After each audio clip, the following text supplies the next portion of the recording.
नमस्कार, सुप्रभात news MP के संध्या समाचार में आपका स्वागत है। खबर को शुरू करने से पहले आप सभी से निवेदन है कि इस वीडियो को लाइक करके चैनल को सब्सक्राइब जरूर करें। तो चलिए शुरू करते हैं आज शाम की मुख्य खबरें। खंडवा और आगर मालवा में ओले और बारिश से गेहूं की फसल हुई प्रभावित। मालवा निमाड़ के खंडवा और आगर मालवा में तेज हवा वर्षा के साथ ओले गिरे। वहीं शाजापुर, रतलाम, मंदसौर और खरगोन में भी हल्की वर्षा हुई। कुछ स्थानों पर गेहूं की फसल आड़ी हो गई। इसमें फसलों को नुकसान हुआ और किसान परेशानी में आ गए हैं। नगर निगम की सख्ती, बकायेदारों की संपत्ति होगी कुर्क, नल कनेक्शन किए जाएंगे विच्छेद। शहर में अब करों की वसूली के लिए नगर निगम द्वारा सख्त कदम उठाए जाएंगे। बकायेदारों की संपत्तियां कुर्क की जाएंगी और नल कनेक्शन विच्छेद किए जाएंगे। नगर निगम आयुक्त केवीएस चौधरी ने शनिवार को कर वसूली के लिए लगाए जा रहे शिविरों का निरीक्षण किया और करदाताओं को करों की अदायगी के लिए समझाइश दी। उन्होंने यह भी कहा कि 100% राजस्व वसूली के लिए प्रभावी ढंग से कार्रवाई करने व बकायेदारों की संपत्तियां कुर्क करने व नल कनेक्शन विच्छेद करने की कार्रवाई के निर्देश दिए हैं। जीवाजी विश्वविद्यालय के शिक्षक 2 विभागों से ले रहे हैं भुगतान। जीवाजी विश्वविद्यालय का एक और कारनामा सामने आया है। विश्वविद्यालय की फार्मेसी विभाग में पढ़ाने वाले 2 शिक्षक डबल रोल निभा रहे हैं। कॉलेज का समय सुबह 10:30 से शाम 5 बजे का है। इस बीच में कृषि कल्याण एवं कृषि विभाग के दोनों शिक्षक रुपेश गोयल और जगदीश अहिरवार जेयू के प्रशासनिक भवन में जाकर 3 से 4 घंटे रीओपनिंग सेल में भी काम कराते हैं। वहीं सूत्रों की माने तो दोनों शिक्षकों को विश्वविद्यालय की ओर से 2 अलग अलग भुगतान होता है, यानी फार्मेसी के छात्रों को पढ़ाने के लिए अलग भुगतान और रीओपनिंग सेल में काम करने के लिए अलग से भुगतान।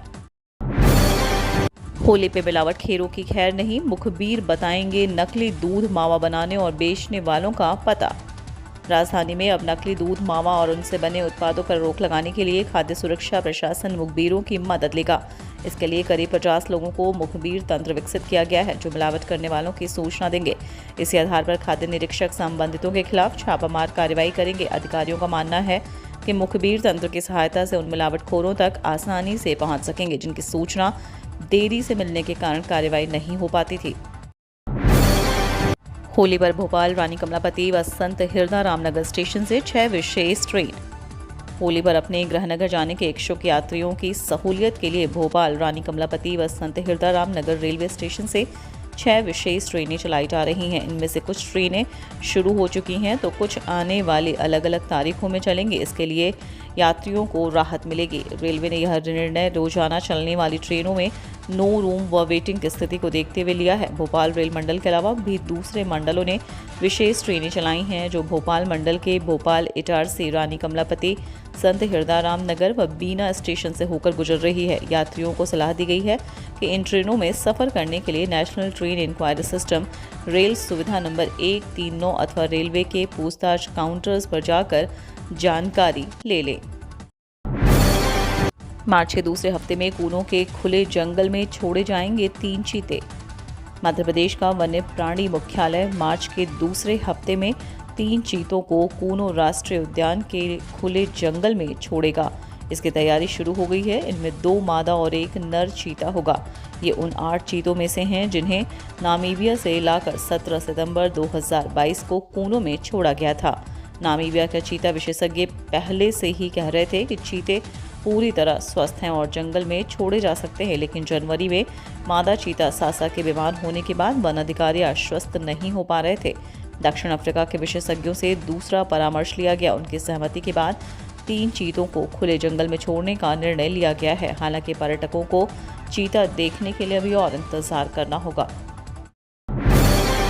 फिर सिर उठा सकता है कोरोना, 25 लाख लोगों ने अब तक नहीं लगवाई सतर्कता डोज। कोरोना संक्रमण के एक बार फिर से सिर उठाने की आशंका से इनकार नहीं किया जा सकता। हालांकि यह बात सही है कि इस बार संक्रमण की गंभीरता अत्यंत कम होगी। इसकी वजह से जिले में लगभग 100% लोग कोरोना के दोनों टीके लगवा चुके हैं।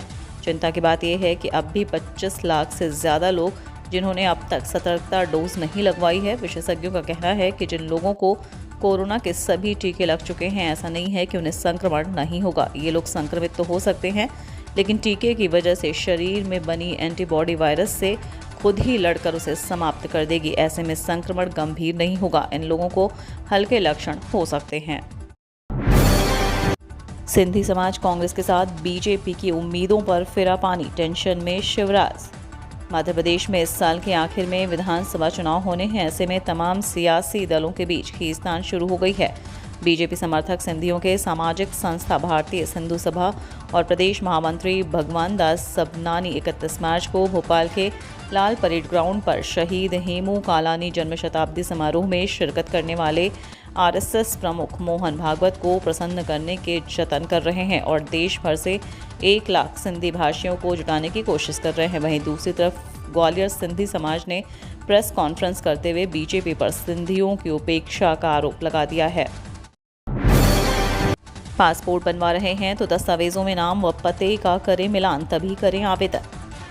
पासपोर्ट का आवेदन करने वाले 20% लोग दस्तावेजों में नाम व पते गड़बड़ी होने पर भोपाल के चक्कर लगाते हैं, जबकि इन आवेदकों को आवेदन करने से पहले समझाया भी जाता है, लेकिन जल्दी के चक्कर में लंबा इंतजार व परेशानी उठानी पड़ती है। असल में पासपोर्ट बनवाने के लिए मार्कशीट, पैन कार्ड, आधार कार्ड की आवश्यकता होती है। इन तीनों ही दस्तावेजों के लिखे गए नाम व पते और उनकी स्पेलिंग एक जैसी होनी ज़रूरी है। यदि किसी का नाम की स्पेलिंग में एक भी अक्षर गड़बड़ हुआ तो पासपोर्ट बनवाने में परेशानी खड़ी हो जाती है। विदेश आने वाले रुपए पर आरबीआई की रिपोर्ट, कोविड से पहले घूमने पर खर्च 2 गुना, लेकिन बाहर पढ़ाई पर 28% घटा। आरबीआई ने भारतीयों के विदेश में होने वाले खर्च पर एक रिपोर्ट जारी की है। इसमें सामने आया है कि 2022-23 के शुरुआती 9 महीनों में ही विदेश में घूमने फिरने के लिए कुल 81,508 करोड़ रुपए भेजे गए। यह राशि 2021-22 के सभी 12 महीनों के मुकाबले 44% ज़्यादा है। अहम बात यह है कि रकम प्री कोविड स्तर यानी 2019 के मुकाबले में 107% ज़्यादा है। आरबीआई की रिपोर्ट में दूसरी चौंकाने वाली बात यह है कि विदेशों में पढ़ाई के लिए भेजे जाने वाला पैसा 1 साल में ही 50% तक घटा है। प्री कोविड स्तर के मुकाबले भी 28% कम पैसा भेजा गया। इसका मतलब ये है कि विदेश जाने वाले छात्र घट गए हैं या उनकी पढ़ाई का खर्च घट गया है।